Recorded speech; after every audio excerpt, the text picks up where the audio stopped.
Pero yo realmente hoy no quería, aquí hay voces mucho más expertas que la mía, no quería entrar en si Altamira jurista o Altamira historiador. Yo quería subrayar otra cosa que sí entra mucho más en el terreno de mi profesión, que es la palabra. Altamira como orador. Claro, mucha gente se puede preguntar qué tiene que ver la palabra con Rafael Altamira. Pues si consideramos el simple hecho de que la facultad de hablar nos coloca en la cumbre de la evolución de los seres vivos, que la palabra es el vehículo que empleamos para comunicarnos unos con otros, que es el útil de trabajo que emplean tanto profesores como políticos, como oradores, como poetas, entendemos que tiene mucho que ver con Rafael Altamira. En su época fue considerado el mejor orador de España, pero claro, él era el mejor orador de España porque usaba la palabra, pero la palabra creadora, es decir, no un simple método de transmitir sonidos articulados o de pasar información a otros, sino para mí esa palabra creadora es el verbo, y ese verbo es el que posee toda la fuerza del espíritu que nos viene legado desde nuestros padres, de la cultura, que fueron los del mundo griego. Antonio Machado dijo también, con la palabra se pinta, se habla, no, perdón, dijo, se pinta, se hace música, pero sobre todo se habla. Estas palabras de don Antonio me parecen verdaderamente definitivas. Y en efecto, es a través de esa palabra creadora, a través de la cual Rafael Altamira puede transmitir todo su mensaje, puede construir toda una obra y puede conseguir que esa palabra, apoyándose en unos pilares tan importantes como es la verdad, la libertad, la equidad, en todo esto logró llegar al corazón de las personas y llegar a la mente de las personas. No hay que olvidar que Altamira era un hombre mediterráneo. Entonces, como hombre mediterráneo, perteneciente a esos pueblos que han vivido siempre a orillas del mar, que han estado siempre inundados por esa luz, esa luminosidad,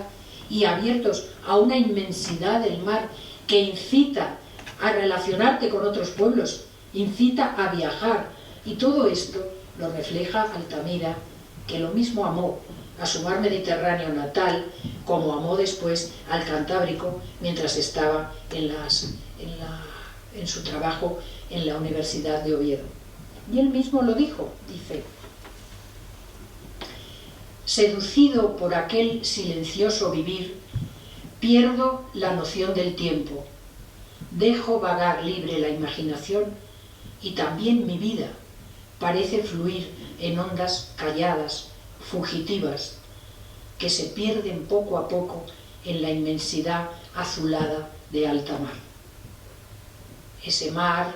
es esa gran masa de elemento líquido que tiene una cualidad similar a la de la poesía lírica, que fluye, como encontramos tantas veces, lo que comentaba antes, en los textos, incluso más prosaicos, de Rafael Altamira, hay una parte poética. Y es que esto luego lo trasladó a toda su actitud ante la vida y en su trabajo. Él era una persona tolerante, que se adaptaba a las opiniones, nunca quiso enfrentarse con nadie. Realmente es curioso que una personalidad tan potente, de tanta importancia, y nunca tuvo enemigos. Me refiero a que, por supuesto, que hubo gentes que le criticaran o le envidiaran o lo que sea, pero él no consideró nunca enemigo a nadie de él, nunca entró en ese juego de odios o de disputas o de tal. A mí me admira mucho que incluso en su historia de España, en un principio se negó a escribir la etapa de la guerra civil, y cuando le preguntaban ¿cómo usted no ha escrito este capítulo de la guerra civil española? Dijo, porque ha pasado todavía demasiado poco tiempo. Necesito una distancia para poder opinar con frialdad y con objetividad. Y así lo hizo. Entonces, yo creo que es un hombre que al modo de los antiguos iniciados fue un poco tocado por el dedo de la intuición y de la inspiración, y le dejaron penetrar en ese terreno de las musas, y él allí, de ese mundo, trajo al suyo propio algunas de ellas, y efectivamente estuvo todo el desarrollo de su trayectoria, estuvo acompañado de la presencia de la historia, de la literatura, de la poesía, de la música, de la filosofía. Y todo esto, como he dicho, apoyado por su alto concepto de la libertad, de la justicia y de la imparcialidad. Y entonces yo creo que esta es la clave, que yo estoy empeñada en resaltar, que lo mismo el éxito del Año Internacional Altamira como de toda la labor de Altamira es porque él supo utilizar ese verbo, supo utilizar esa palabra creadora con toda la limpieza de espíritu que exige esa alta responsabilidad de utilizar ese arma tan poderosa como es la palabra, con la cual se puede engañar también, se puede mentir, se puede hacer mucho daño, y él jamás lo utilizó de esa manera, lo utilizó siempre de una forma constructiva y de una forma sumamente positiva. Yo lo defino como una voz que traspasó el silencio, que traspasa el silencio, y que por muy altos que hayan sido los muros del tiempo y del silencio, y por muy pesada que haya sido la losa del olvido que se puso en un momento dado sobre su nombre, su voz continúa estando viva y continúa dando mucho que todavía no se ha explorado. Es decir, continúa siendo un mensaje absolutamente vigente.